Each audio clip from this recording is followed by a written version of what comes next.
Buen día, doctor Jaramillo. En esta oportunidad voy a presentar el tema desarrollado con mi grupo titulado El cáncer de mama hereditario, BRCA1 y 2 desde su base genética hasta sus implicancias éticas y terapéuticas. Los integrantes de mi grupo son Chambia Tamari Viena y Marilú, Cayena Álvarez Joaquín Alejandro, Obando Gómez Germán de Dielmach, Gómez Vázquez Maine Tatiana, Cesari Cruz Gabriel Omar, Machaca Bautista Alexander Javier y quien expone esta parte, Velázquez Palomino, Natalie Darline. A continuación, le presento el índice que hemos desarrollado de forma grupal. Punto 1. Conceptos fundamentales de herencia genética y su relación con la enfermedad.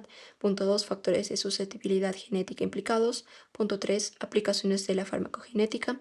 Punto 4. Terapias personalizadas. Punto 5. Implicancias clínicas. Punto 6. Implicancias éticas. Punto 7. Implicancias sociales. Los tres relacionados al conocimiento genético relacionado al tema. Y por último, el punto 8. Conclusiones y la reflexión final. A continuación comenzaré con el desarrollo del punto 1, que son los conceptos fundamentales de la herencia genética y su relación con el cáncer de mama hereditario. En primer lugar, es importante entender cómo se transmite la mutación en estos genes. Tanto el BRCA1 como el BRCA2 siguen un patrón de herencia autosómica dominante, lo que significa que basta heredar una sola copia mutada para que el riesgo de cáncer aumente de forma significativa. Este tipo de herencia implica también un 50% de probabilidad de transmisión a la descendencia, lo que explica por qué estas variantes aparecen repetidamente en ciertas familias. En cuanto a su relación directa con la enfermedad, BRCA1 y BRCA2 tienen un rol importante en la reparación del ADN por recombinación homóloga. Cuando uno de estos genes está mutado, la célula pierde su capacidad para corregir daños en el ADN, acumulando errores que llevan a la inestabilidad genómica. Este proceso es el mecanismo central que vincula estas mutaciones con el desarrollo de cáncer de mama y de ovario a edades más tempranas. Además, esta predisposición hereditaria se refleja en el riesgo de por vida, que se estima entre 45 y 65% para el BRCA1 y un 45 y 85% para el BRCA2. Esta información no solo es relevante para la genética, sino también desde el punto de vista terapéutico. Los tumores con mutaciones BRCA pueden beneficiarse de tratamientos dirigidos, especialmente los inhibidores de PARP, que actúan aprovechando la deficiencia en la reparación del ADN característica de las mutaciones. A continuación le doy pase a mi compañero. Ahora, prosiguiendo con la exposición de mi parte, voy a explicar qué significa susceptibilidad genética en el cáncer de mama hereditario y por qué los genes BRCA1 y BRCA2 son tan importantes. Primero, ¿qué significa este término? Cuando hablamos de susceptibilidad genética, nos referimos a la predisposición que tiene uno hereditaria de desarrollar un cáncer, en este caso el de mama, debido a mutaciones en genes específicos, como los que acabo de mencionar. Ahora, ¿por qué el gen BRCA1 y 2 aumentan el riesgo de susceptibilidad al cáncer?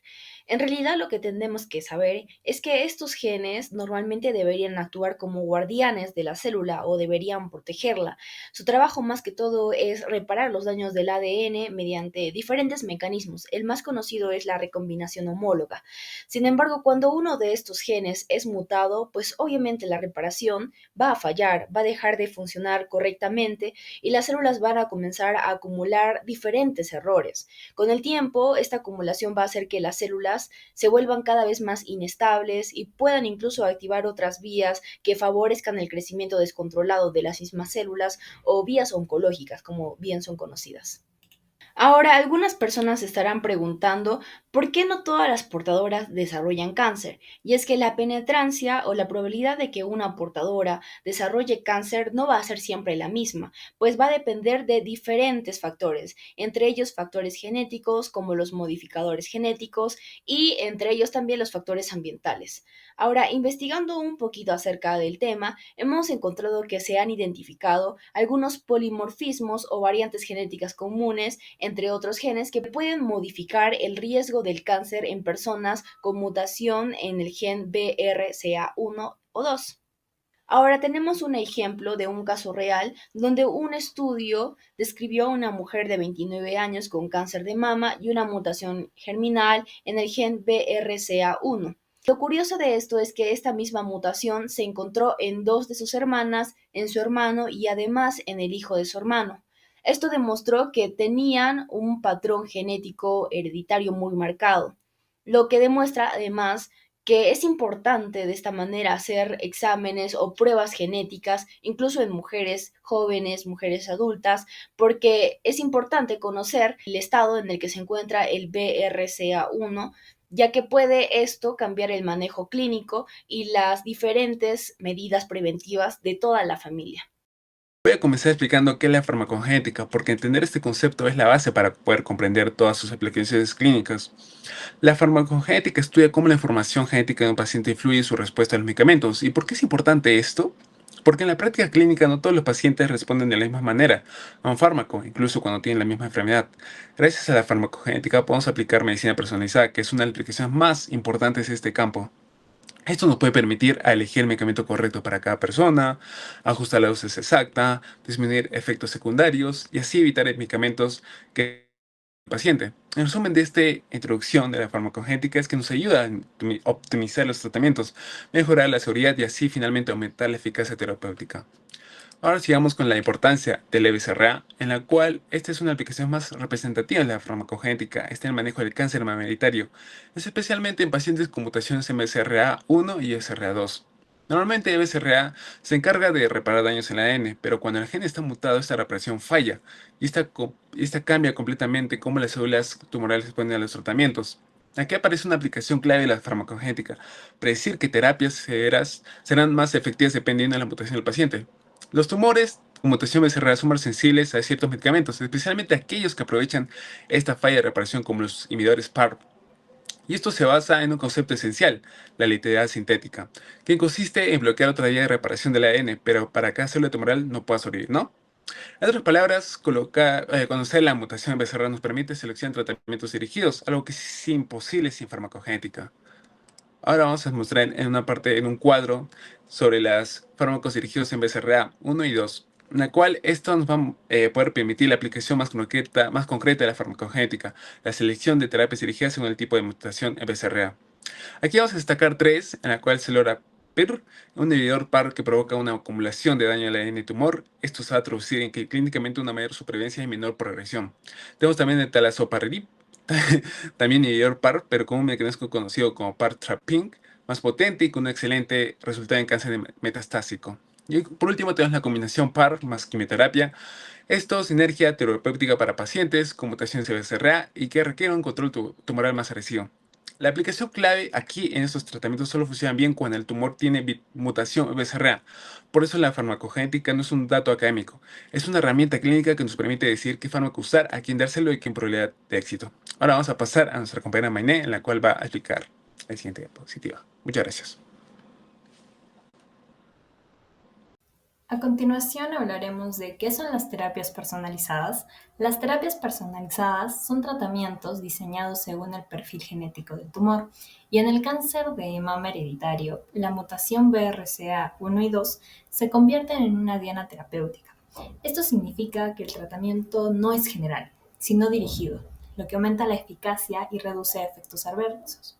¿Por qué los tumores del BRCA son sensibles a estas terapias? Bueno, las mutaciones BRCA generan un déficit en la reparación del ADN por recombinación homóloga. Por ello, las células tumorales con esta mutación dependen de vías alternativas para reparar el ADN y sobrevivir. Cuando bloqueamos estas vías, por ejemplo con inhibidores PARP, los ya mencionados, se produce el fenómeno llamado letalidad sintética.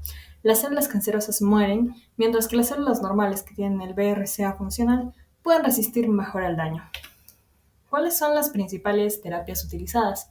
Bueno, la terapia principal y con mayor evidencia clínica en tumores del BRCA son los inhibidores PARP, como el olaparib y el talazoparib.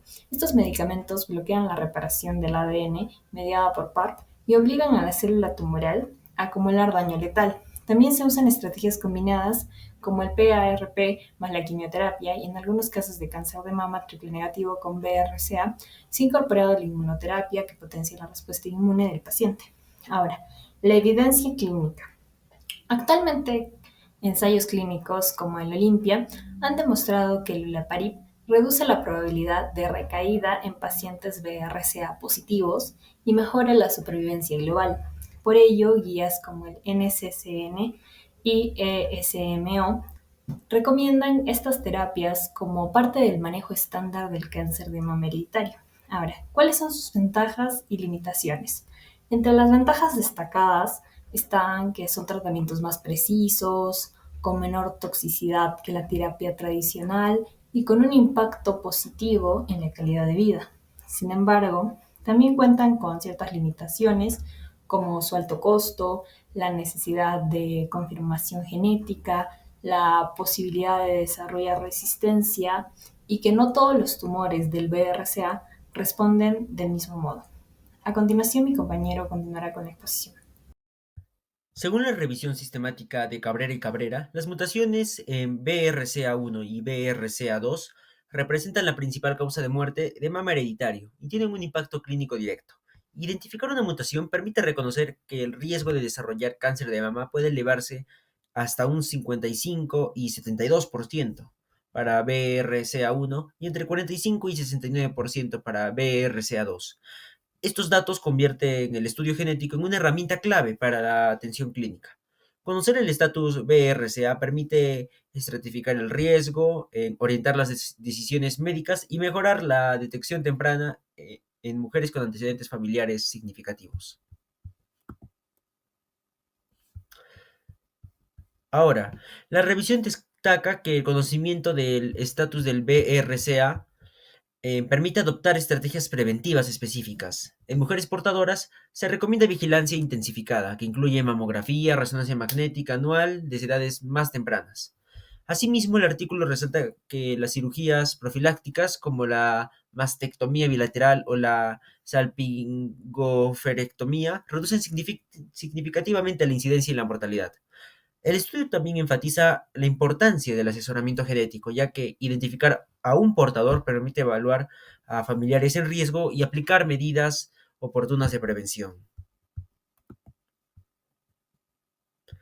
Por último, el artículo señala que las mutaciones del BRCA no solo aumentan el riesgo, sino que también se asocian a tumores más agresivos, especialmente en el caso del BRCA1, donde es más frecuente que el cáncer de mama triple negativo. Así que conocer esta información mejora la precisión diagnóstica y estimación del pronóstico. Además, la revisión menciona que las portadoras del BRCA pueden beneficiarse de terapias dirigidas, como los inhibidores PARP, que han mostrado eficacia al explotar los efectos de reparación del ADN característicos de estos tumores. Así que en conjunto, el manejo clínico basado en genética permite personalizar las decisiones terapéuticas y mejorar la supervivencia. Ahora le doy pase a mi siguiente compañero. Ahora hablaremos acerca de las implicancias éticas, autonomía y el derecho a ser o no ser estudiada. Desde una perspectiva ética, toda mujer tiene el derecho a ser estudiada, es decir, realizarse un estudio genético para evaluar su predisposición a realizar cáncer de mama. O por el contrario, los test solo deben ser ofrecidos a aquellas personas que presenten antecedentes familiares o altos factores de riesgo, respetando su elección, ¿no? Su autonomía. Sin embargo, esta aspiración pues choca con la realidad de nuestros sistemas sanitarios públicos, dado que los test suelen ser costosos y de recursos limitados, dinero, consejeros genetistas. Ante esto, surgen los criterios de inclusión respetando el principio de justicia que nos dice que los recursos deben ser administrados equitativamente, causando la mayor beneficencia y siendo eficientes.